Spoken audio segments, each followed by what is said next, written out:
Hi friends, പുതിയൊരു വീഡിയോയിലേക്ക് എല്ലാവർക്കും സ്വാഗതം. വീഡിയോയിലേക്ക് പോകുന്നതിന് മുമ്പേ തന്നെ ഈ ചാനൽ ആരെങ്കിലും ഫസ്റ്റ് ആയിട്ട് കാണുന്നവരുണ്ടെങ്കിൽ ഫസ്റ്റ് സബ്സ്ക്രൈബ് ചെയ്ത് ലൈക്ക് ചെയ്ത് സപ്പോർട്ട് ചെയ്ത് കാണാം. സിദ്ധു സെൻസസ് എടുക്കാൻ വേണ്ടി രണ്ടുപേരെ ജ്യോതിയുടെ വീട്ടിലേക്ക് അയച്ചിരുന്നല്ലോ.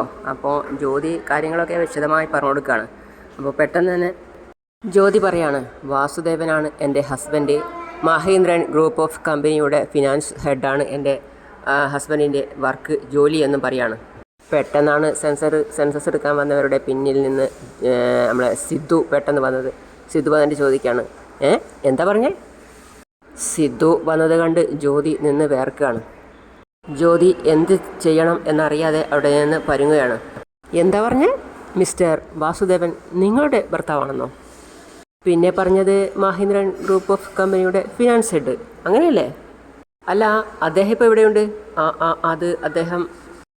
അത് പിന്നെ ജ്യോതി വീണ്ടും ആവർത്തിച്ച് വേർക്കാണ്. എന്നിട്ട് സിദ്ധു പറയാണ്, നിങ്ങൾ പോയിക്കോ. അങ്ങനെ സെൻസസ് എടുക്കാൻ വന്ന രണ്ടുപേരെയും സിദ്ധു പറഞ്ഞയച്ചു. എന്താ ഇങ്ങനെ നോക്കുന്നത്? അവരെല്ലാം എൻ്റെ ആൾക്കാരാണ്. നിങ്ങളുടെ വായിൽ നിന്നും ഈ സത്യം വരാൻ വേണ്ടിയിട്ട് തന്നെയാണ് ഞാൻ അവരെ ഇങ്ങോട്ടേക്ക് അയച്ചത്. ഇനി പറയൂ, മിസ്റ്റർ വാസുദേവൻ ഇപ്പോൾ എവിടെയുണ്ട്? അദ്ദേഹം ഇവിടെയില്ല, ഈ വഴിക്ക് വരാറേ ഇല്ല. സിദ്ധു, നീ വിചാരിക്കുന്നത് പോലെ ഒന്നുമില്ല ഞങ്ങൾക്കിടയിൽ. ശരി, നിങ്ങൾക്കിടയിൽ ഒന്നുമില്ലെന്ന് പറഞ്ഞു, പിന്നെ അതിനെ ഇത്രയും പഠിക്കുന്നേ? ചെന്ന് നിങ്ങളുടെ വാസുദേവൻ ഭർത്താവിനോട് വരാൻ പറയൂ. സത്യമായിട്ട് ഞങ്ങൾക്കിടയിൽ ഒന്നുമില്ല. ദയവ് ചെയ്ത് ഇവിടെ നിന്ന് സിദ്ധു പോകണം എന്ന് പറഞ്ഞ് ജ്യോതി മുറിയിൽ കയറി വാതിലെടുക്കാണ്. സിദ്ധു ശക്തമായിട്ട് ആ വാതിൽ തുറന്ന് സിറ്റൗട്ടിലേക്ക് കയറി. അപ്പോൾ ജ്യോതി പറയാണ്, സിദ്ധു നിന്നോടല്ലേ പറഞ്ഞത് ഇവിടെ ഇല്ലെന്ന്? സിദ്ധു പരക്കെ നോക്കുകയാണ്. അപ്പോൾ ജ്യോതി വീണ്ടും പറയാണ്, സിദ്ധു അദ്ദേഹം ഇവിടെ ഇല്ലെന്ന് പറഞ്ഞില്ലേ? ഇവിടെ ഇല്ലല്ലോ, പിന്നെ അതിനെ ഇങ്ങനെ പേടിക്കുന്നേ? ഇല്ല. സിദ്ധു നേരെ വാസുദേവൻ്റെ മുറിയിൽ കയറി കതക് തുറക്കാണ്. ശക്തമായി കതക് തുറക്കുന്ന കേട്ടിട്ട് വാസു അകത്ത് നിന്ന് പറയാണ്, ജ്യോതി ഒന്ന് പതുക്കെ തുറക്ക്. കതക് തുറന്ന് അകത്തേക്ക് കയറി സിദ്ധുവിനെ കണ്ട് വാസു പരുങ്ങുകയാണ്. പിന്നാലെ ജ്യോതിയും ഉണ്ട്. വാസു പെട്ടെന്ന്, സിദ്ധു എന്താ ആപ്പിൾ കഴിച്ചുകൊണ്ടിരിക്കുകയാണല്ലേ? കഴിക്ക്, തൊണ്ടയിൽ കൊടുങ്ങണ്ട, കഴിക്ക്. ഓഫീസിൽ പോകുന്നു എന്ന് അമ്മയോട് കള്ളം പറഞ്ഞിട്ട് ഇവിടെ വന്ന് ഇവളുമായിട്ട് കൂത്താടുവാണല്ലേ? സിദ്ധു മുഖത്ത് നോക്കി ചോദിക്കുകയാണ്, നാണയില്ലേ അച്ഛന്? ജ്യോതി പറയാണ്, സിദ്ധു നീ അച്ഛനെ വെറുതെ സംശയിക്കണ്ട, അദ്ദേഹം നല്ലയാളാണ്. അപ്പോൾ സിദ്ധു വിലക്കിയിട്ട് പറയാണ്, നിങ്ങൾ മിണ്ടരുത്, നിങ്ങളോട് ഞാൻ ഒന്നും ചോദിച്ചില്ല. ഇത് എൻ്റെയും എൻ്റെ അച്ഛൻ്റെയും തമ്മിലുള്ള പ്രശ്നമാണ്, ഇതിൽ നിങ്ങൾ ഇടപെടേണ്ട. ചന്ദ്രിക എന്നോട് നിങ്ങളും ജ്യോതിയും തമ്മിൽ ബന്ധമുണ്ടെന്ന് പറഞ്ഞപ്പോഴും ഞാൻ വിശ്വസിച്ചില്ല. അവളോട് ദേഷ്യം കാണിച്ച് അവളെ ഞാൻ വഴക്കും പറഞ്ഞു. എന്നാൽ നിങ്ങളും ജ്യോതിയും, നിങ്ങൾക്ക് രണ്ടുപേർക്കും തമ്മിൽ ഒന്നും ഇല്ലാത്ത രീതിയിൽ നിങ്ങൾ എന്തൊരു അഭിനയമായിരുന്നു. വാസുവും ജ്യോതിയും എന്ത് ചെയ്യണം എന്നറിയാതെ സിദ്ധുവിനെ തന്നെ നോക്കുകയാണ്. സിദ്ധു, ഞാൻ നിന്നോട് മിണ്ടാതിരിക്കുക. നിങ്ങളുടെ ന്യായീകരണങ്ങളൊന്നും എനിക്ക് കേൾക്കണ്ട. മര്യാദയ്ക്ക് ഡ്രസ്സ് എടുത്തിട്ട് എൻ്റെ കൂടെ വരാൻ നോക്ക്. സിദ്ധു, നീ ഇവിടെ വന്നിരിക്കുക, ഞാനെല്ലാം വിശദമായി നിന്നോട് പറയാം. ജ്യോതിയും പറയാണ്, ഞാൻ ചെയ്തത് ശരിയോ തെറ്റോ എന്ന് അപ്പം നിനക്ക് മനസ്സിലാവും. നോക്ക്, എൻ്റെ ഇപ്പോഴത്തെ ദേഷ്യത്തിന് ഞാൻ എന്താ ചെയ്യാമെന്ന് എനിക്കെന്നെ അറിയില്ല. മര്യാദയ്ക്ക് പാൻറ് ഷർട്ട് കൊടുത്തിട്ട് എൻ്റെ കൂടെ വരുവാണെങ്കിൽ അതായിരിക്കും നിങ്ങൾക്ക് ഏറ്റവും നല്ലത്. സിദ്ധു, നീ എന്താടാ ഇങ്ങനെയൊക്കെ സംസാരിക്കുന്നേ? അച്ഛാ, എൻ്റെ സ്വഭാവം മാറുന്നതിന് മുമ്പേ മര്യാദയ്ക്ക് വരാൻ നോക്ക്. ഞാൻ ഇപ്പം തന്നെ റെഡിയായി വരാം, 1 മിനിറ്റ്. സിദ്ധു, നിൻ്റെ അച്ഛനൊരു പാവമാണ്, അദ്ദേഹത്തോട് ദേഷ്യപ്പെടരുത്. എൻ്റെ അമ്മയിൽ നിന്നും അദ്ദേഹത്തിന് യാതൊരു സന്തോഷവും കിട്ടുന്നില്ല. അദ്ദേഹം സമാധാനമില്ലാതെ വളരെ കാലമായിട്ട് വിഷമിക്കായിരുന്നു. അതുകൊണ്ടാണ് ഞാൻ അദ്ദേഹത്തിൻ്റെ വായടക്കുന്നുണ്ടോ? നീ ചെയ്ത തെറ്റിന് ഞാൻ പറയണോ? നീ നിന്നെ കാണുന്നതേ അറുപ്പാ. എൻ്റെ മുമ്പിൽ നിന്ന് പോകാൻ നോക്ക്. അപ്പോഴാണ് സിദ്ധുവിൻ്റെ കണ്ണിൽ ഫോട്ടോ പെട്ടത്. എന്നിട്ട് പറയണം, രണ്ടുപേരും ഒരുമിച്ചുള്ള ഫോട്ടോ അല്ലേ എന്ന് പറഞ്ഞ് ഫോട്ടോ വലിച്ചെറിഞ്ഞു. ഫോട്ടോയുടെ ചില്ലൊക്കെ പൊട്ടി, ഫ്രെയിമൊക്കെ പലയിടത്തുമായി. അപ്പോൾ ജ്യോതി പോയിട്ട് സിദ്ധുവിനെ പിടിക്കുകയാണ്. സിദ്ധു വേണ്ട, സിദ്ധു പറയുന്നത് കേൾക്ക്. സിദ്ധുവിന് ദേഷ്യം അടക്കാനായില്ല. ഇവിടെ കടന്ന് ആപ്പിൾ കഴിക്കുന്നു, ആണില്ലാതെ എന്ന് പറഞ്ഞ് ആപ്പിളിൻ്റെ പ്ലേറ്റും എടുത്ത് കളഞ്ഞു. എന്താ സിദ്ധു ഇത്? എൻ്റെ പുതിയ സാധനങ്ങൾ എടുത്തെറിയല്ലേ? എല്ലാം എടുത്തെറിയല്ല സിദ്ധു. എന്താ സിദ്ധു, എൻ്റെ എല്ലാം പുതിയതാ സിദ്ധു എടുത്ത് കളയല്ല സിദ്ധു. നിർത്തടി, വായടക്കാനാ പറഞ്ഞ എന്ന് പറഞ്ഞ് സിദ്ധു മുഖത്തൊരടി കൊടുത്തു ജ്യോതിയുടെ. സിദ്ധു പാവട സിദ്ധു, എന്തിനാടാ അവളെ അടിച്ചെന്ന് പറഞ്ഞ അപ്പോഴത്തേക്കും വാസു ഓടി വന്ന് സിദ്ധുവിൻ്റെ കയ്യിൽ കയറി പിടിച്ചു. സിദ്ധുവിന് ദേഷ്യം അടക്കാനായില്ല. സിദ്ധു, മിണ്ടാതിരിക്കടോ, അടുത്ത അടി നിങ്ങൾക്ക് വീഴണ്ട എന്നുണ്ടെങ്കിൽ എൻ്റെ കൂടെ മര്യാദയ്ക്ക് വരാൻ നോക്ക്. വരാം സിദ്ധു, ഞാൻ വരാം. ഇതിനു മുമ്പ് നീ ഞാൻ പറയുന്നതൊന്ന് വാടക്ക്, അച്ഛനാണെന്ന് ഞാൻ നോക്കില്ല. നീ ഒരിക്കൽ കൂടി എൻ്റെ അച്ഛനാണെന്ന് പറഞ്ഞാൽ എൻ്റെ സ്വഭാവം മാറും, പറഞ്ഞേക്കാം. നിങ്ങളെ കാണുന്നത് തന്നെ എനിക്ക് പറപ്പായിക്കൊണ്ടിരിക്കുക. വരാൻ നോക്കാം എൻ്റെ കൂടെ. സിദ്ധു ഡോറിൽ അടിച്ചു കൈയിൻ്റെ തരിപ്പ് തീർത്തു. സിദ്ധു പിറകെ പോയി വിളിക്കുകയാണ്, എടാ സിദ്ധു ഞാൻ പറയുന്നത് കേൾക്ക്. സിദ്ധു മുറ്റത്ത് നിന്ന് വിളിച്ച് പറയാണ്, നാണം കിടണ്ട എന്നുണ്ടെങ്കിൽ വരാൻ നോക്ക്. സിദ്ധുവിൻ്റെ പിന്നാലെ പോയി വാസുവും വണ്ടിയിൽ കയറിയിരിക്കുകയാണ്. ജ്യോതി അകത്ത് കയറിയിട്ട് നോക്കുകയാണ്. സിദ്ധു എല്ലാം വാരി വലിച്ചെറിഞ്ഞിരിക്കുകയാണ്. സിദ്ധു വണ്ടിയുമായി വന്ന് ഒരിടത്ത് നിർത്തിയിട്ട് അതിൽ നിന്നും ഇറങ്ങാണ്. അപ്പുറത്തെ സീറ്റിൽ നിന്ന് ഇറങ്ങിയിട്ട് വാസുവും വന്ന് സിദ്ധുവിനടുത്ത് നിൽക്കുകയാണ്. അപ്പോൾ സിദ്ധു വിഷമത്തോടെ പറയാണ്, നിങ്ങളെ ഞാൻ എങ്ങനെയാണ് കണ്ടതെന്നറിയോ? നിങ്ങളും ആ ജ്യോതിയുമായിട്ടുള്ള ബന്ധം എൻ്റെ അമ്മയെങ്ങാനും അറിഞ്ഞാലുണ്ടല്ലോ, എൻ്റെ അമ്മ അപ്പം തന്നെ ജീവൻ കളയും. നിങ്ങളെ ദൈവത്തെ പോലെ കാണുന്ന എൻ്റെ അമ്മയോട് നിങ്ങൾക്ക് ഇങ്ങനെയൊക്കെ ചെയ്യാൻ തോന്നുന്നേ? സിദ്ധു കരഞ്ഞുകൊണ്ട് പറയാണ്, എനിക്ക് നിങ്ങളോട് എന്തുമാത്രം ബഹുമാനം ഉണ്ടായിരുന്നു എന്നറിയോ? എനിക്ക് നിങ്ങളെ കാണുന്നത് തന്നെ എനിക്ക് പറപ്പാ. സിദ്ധു, കല്യാണപ്രായമായ ഒരു മകള് നിൽക്കുമ്പോൾ അച്ഛൻ്റെ മനസ്സിൽ ഇങ്ങനെ ഒരു ആഗ്രഹം ഉണ്ടായിരുന്നോ?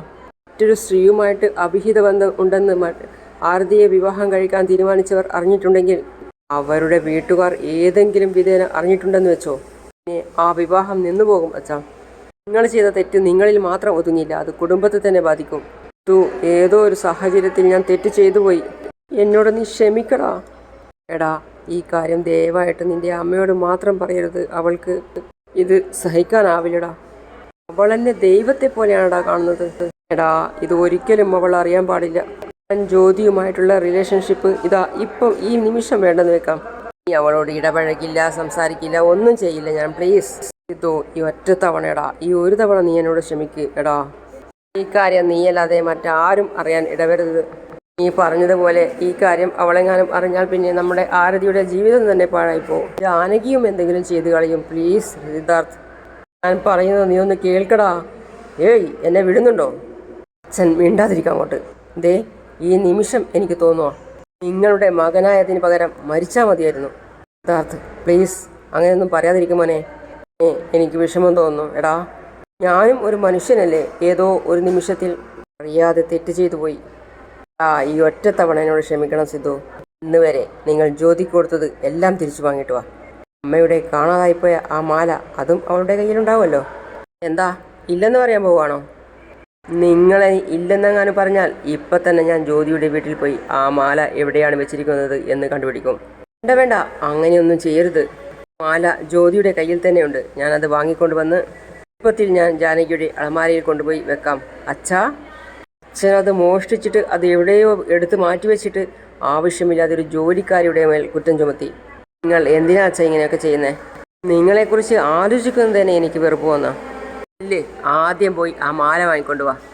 മോനെ സിദ്ധു, മാല കൊണ്ടുവന്നിട്ട് എന്നെ കണ്ടാൽ മതി. സിദ്ധു പോയി കഴിഞ്ഞപ്പോൾ വാസു ചിന്തിക്കുകയാണ്, എന്ത് ചെയ്യുവാനിപ്പോൾ? പിന്നെ ചന്ദ്രിക ക്ഷേത്രത്തിലേക്ക് പോയിട്ട് വരികയായിരുന്നു. അപ്പോൾ സിദ്ധു വഴിയിൽ വെച്ച് വിളിക്കുകയാണ്, ചന്ദ്രികയെ. പറയണം സാർ. സോറി ചന്ദ്രികയെ.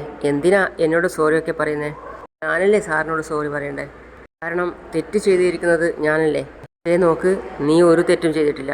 ഞാനാണ് നീ പറയുന്നത് വിശ്വസിക്കാതെ നിന്നെ തെറ്റിദ്ധരിച്ചത്. അച്ഛനോട് എനിക്കുള്ള സ്നേഹവും വിശ്വാസവും കൊണ്ട് നീ പറഞ്ഞത് ഒന്നും ഞാൻ വിശ്വസിച്ചില്ല. പക്ഷേ നീ പറഞ്ഞത് എല്ലാം സത്യ.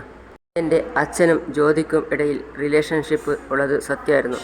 ഞാനത് കണ്ടുപിടിച്ചു. എങ്ങനെയാ സാറത് കണ്ടുപിടിച്ചത്? പിന്നെ സിദ്ധു പറയാണ്, കൂട്ടുകാരൻ വിളിച്ചതും പറഞ്ഞതും. അതേടാ, ജ്യോതി എന്ന അവളുടെ പേര്. അവരുടെ പേരിലാണ് ഫ്ലാറ്റ് രജിസ്റ്റർ ചെയ്തിരിക്കുന്നത്. പിന്നെ രജിസ്റ്റർ ഓഫീസിൽ പോയതും ആ രജിസ്ട്രേഷൻ നടന്ന സർട്ടിഫിക്കറ്റും കടലാസും ഒക്കെ എടുത്ത് നോക്കുകയും അതിൽ വാസുവിൻ്റെയും ജ്യോതിയുടെയും ഫോട്ടോ ഒട്ടിച്ചതും, പിന്നെ ജ്യോതിയുടെ വീട്ടിൽ പോയി വാസുവിനെ അകത്ത് കയറി പിടിച്ചതും, ജ്യോതി ഒന്ന് പതുക്കെ തുറക്ക്, അപ്പോൾ സിദ്ധു കയറിയതും അതൊക്കെ പറയാണ്.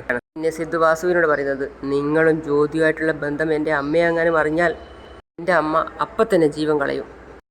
ഈ കാര്യം ദയവായിട്ടും നിൻ്റെ അമ്മയോട് മാത്രം പറയരുത്. ഞാൻ ജ്യോതിയുമായിട്ടുള്ള റിലേഷൻഷിപ്പ് ഈ നിമിഷം വേണ്ടെന്ന് വെക്കാം.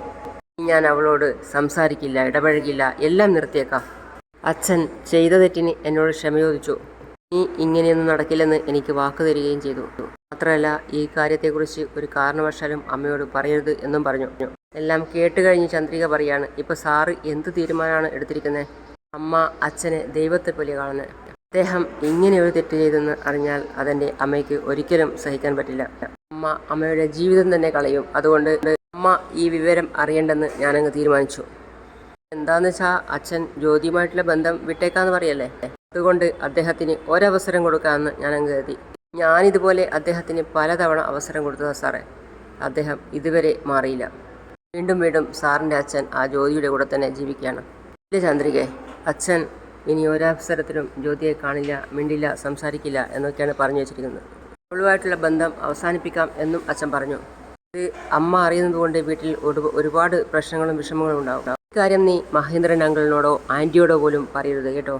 എൻ്റെ അമ്മയോടും പറയണ്ട. ഈ രഹസ്യം നമുക്കിടയിൽ തന്നെ ഇരിക്കട്ടെ. സാറിന് സ്വന്തം അച്ഛനോടുള്ള വിശ്വാസം കൊണ്ട് ഇങ്ങനെയൊക്കെ പറയുന്നത്. പക്ഷേ ഞാൻ സാറിൻ്റെ അച്ഛനെക്കുറിച്ച് അറിയുന്നത് കൊണ്ട് പറയാണ്. അദ്ദേഹം ജ്യോതിയെ ഉപേക്ഷിക്കില്ല. രഹസ്യമായി ആ ബന്ധം മുന്നോട്ട് കൊണ്ടുപോകുക തന്നെ ചെയ്യും. സാറ് പറയുന്നത് പോലെ ജ്യോതിയെ ഉപേക്ഷിക്കുകയാണെങ്കിൽ സന്തോഷമാണ്. അങ്ങനെ ഉപേക്ഷിച്ചില്ലെങ്കിൽ ഉറപ്പായും ഞാൻ ജാനകി അമ്മായിയോട് പറയും. ചന്ദ്രികയെ, ജാനകി അമ്മായിയെ അയാൾ വഞ്ചിക്കുന്നത് എനിക്ക് സഹിക്കാൻ പറ്റില്ല സാർ. അത്രയും പറഞ്ഞ് ചന്ദ്രിക അവിടെ നിന്നും പോയി. പിന്നെ കാണിക്കുന്നത് ജാനകി പൂജ ചെയ്തുകൊണ്ടിരിക്കുകയാണ്.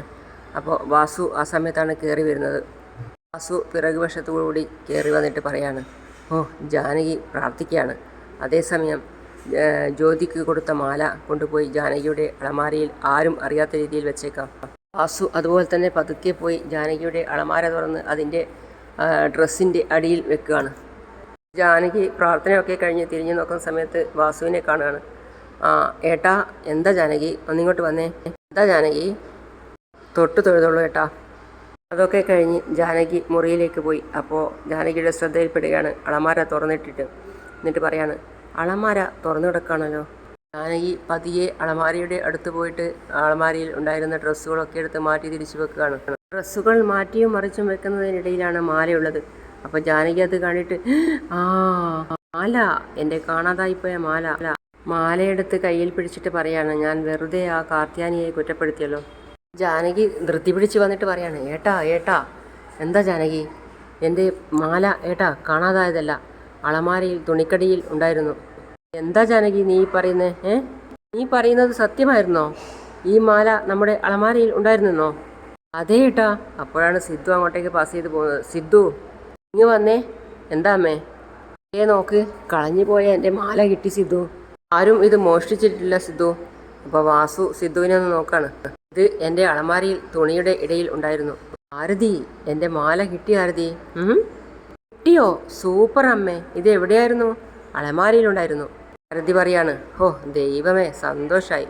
എന്തായാലും ആ കാർത്യാനിക്കെതിരെ പോലീസ് കേസ് കൊടുക്കുന്നതിന് മുമ്പേ ആ മാല കിട്ടിയത് നന്നായി. ഇല്ലെങ്കിൽ പോലീസുകാർ നമ്മളെ തെറ്റിദ്ധരിച്ചേനെ.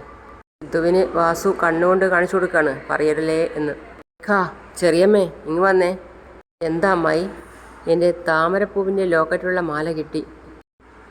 മേഘ പറയാണ്, അയ്യോ എന്താ അമ്മായി പറയുന്നത്? അപ്പോൾ കാർത്യാനി അത് മോഷ്ടിച്ചില്ലേ? മോഷ്ടിച്ചിട്ടില്ല മേഘ. മാല കാണാതായതും അവളെ വെറുതെ സംശയിച്ചു. പാവം. അപ്പോൾ മാലതി മുത്തശ്ശി, എന്തായാലും ചെയിൻ കിട്ടിയല്ലോ, അത് മതി. എൻ്റെ ഭർത്താവ് ഈ മാല മോഷ്ടിച്ചു കൊണ്ടുപോയി ആ ജ്യോതിക്ക് കൊടുക്കുന്നത് നേരിട്ട് കണ്ട പോലെ ആ ചന്ദ്രിക പറഞ്ഞത്. ഒരു മടിയും കൂടാതെ അങ്ങ് പറഞ്ഞില്ലേ. അത് കേട്ട് മേഘ ജാനകിയെ തന്നെ നോക്കുകയാണ്. അതുപോലെ തന്നെ സിദ്ധുവും അവിടെ തന്നെ ഉണ്ടായിരുന്നു. സിദ്ധുവും ഒന്ന് ജാനകിയെ നോക്കുകയാണ്. അത് മാത്രമാണോ, എൻ്റെ ഭർത്താവും ജ്യോതിയും തമ്മിൽ മോശമായ ബന്ധമുണ്ടെന്ന് അവൾ പറഞ്ഞുണ്ടാക്കിയില്ലേ? അവൾ ഒരിക്കലും നന്നാവില്ല. ഇതൊക്കെ കേട്ട് സിദ്ധുവിന് വിഷമാകാണ്. എന്നിട്ട് ജാനകി പറയാണ്, ആ ചന്ദ്രികയുടെ വായ അടപ്പിക്കുന്നത് പോലെ എനിക്ക് 2 വർത്തമാനം പറഞ്ഞാലേ ശരിയാവുള്ളൂ. മേഘയും കൂട്ടാണ്. അപ്പോൾ വാസു പറയാണ്, ജാനകി മാല എന്തായാലും കിട്ടിയില്ലേ, ഈ പ്രശ്നം ഇവിടെ വിട്ടേക്കെന്നേ. എനിക്ക് ഇപ്പോഴേട്ടാ മനസ്സിനൊരു സമാധാനമായത്. ജാനകി അതും പറഞ്ഞ് കരയാണ്. അപ്പോൾ മുത്തശ്ശിയും മേഘയും ഒക്കെ ജാനകിയെ തന്നെ നോക്കുകയാണ്. അപ്പോൾ വാസു പറയാണ്, ജാനകി നീ അതും പറഞ്ഞ് എന്തിനാ ഇങ്ങനെ ചെറിയ കുട്ടികളെ പോലെ കരയുന്നത്? വാ നമുക്ക് പോകാം. ബാക്കിയുള്ളവരൊക്കെയും അവിടെ നിന്ന് പോയി. അപ്പോൾ പിന്നെ കാണിക്കുന്നത് മുറ്റത്തുനിന്ന് ചന്ദ്രിക ചെടികൾക്കൊക്കെ വെള്ളം ഒഴിക്കുകയാണ്. ജാനകി മുറ്റത്ത് വന്നിട്ട് വിളിക്കുകയാണ്, ഏയ് ചന്ദ്രികെ, ഇവിടെ വാ. ചന്ദ്രിക സാരിയും തിരിച്ച് ചുറ്റി കുത്തിയിട്ട് അങ്ങോട്ടേക്ക് വരികയാണ്. എൻ്റെ ഭർത്താവ് ആ മാല എടുത്തുകൊണ്ട് പോയി ജ്യോതി കൊടുത്തെന്ന് നീ നാണമില്ലാതെ പറഞ്ഞില്ലേ? മര്യാദയ്ക്ക് വന്ന് അദ്ദേഹത്തോട് മാപ്പ് പറഞ്ഞോ. ദേ നോക്ക്, ഈ മാല എൻ്റെ ഭർത്താവ് എടുത്തിട്ടില്ല. എൻ്റെ അളമാരയിൽ തുണികൾക്കിടയിൽ ഉണ്ടായിരുന്നു. ഞാനാ നന്നായി നോക്കാതിരുന്നത്. പാവം ആ കാർത്യാനിയുടെ പേരിൽ അറിയാതെ കുറ്റവും ചാർത്തി. അപ്പം നീ അറിഞ്ഞുകൊണ്ട് എൻ്റെ ഭർത്താവിനെ കുറ്റപ്പെടുത്തുകയായിരുന്നില്ലേ? അങ്ങനെ ഒരു ചീത്തപ്പേരുണ്ടാവാൻ വേണ്ടി നീ അദ്ദേഹത്തെയും അവളെയും കൂട്ടിക്കൊണ്ടുവന്ന് അവർ തമ്മിൽ പരസ്പരം ബന്ധമുണ്ടെന്ന് പറഞ്ഞ് അദ്ദേഹത്തെ നീ അപമാനിച്ചില്ലേ? അത് ക്ലിയറാവാൻ വേണ്ടി എല്ലാവരുടെയും മുമ്പിൽ വെച്ച് എൻ്റെ ഭർത്താവിനോട് നീ മാപ്പ് ചോദിച്ചു. അതും പറഞ്ഞ് ജാനകി ചന്ദ്രികയെ തന്നെ പലതവണയായി കുറ്റപ്പെടുത്തുകയാണ്.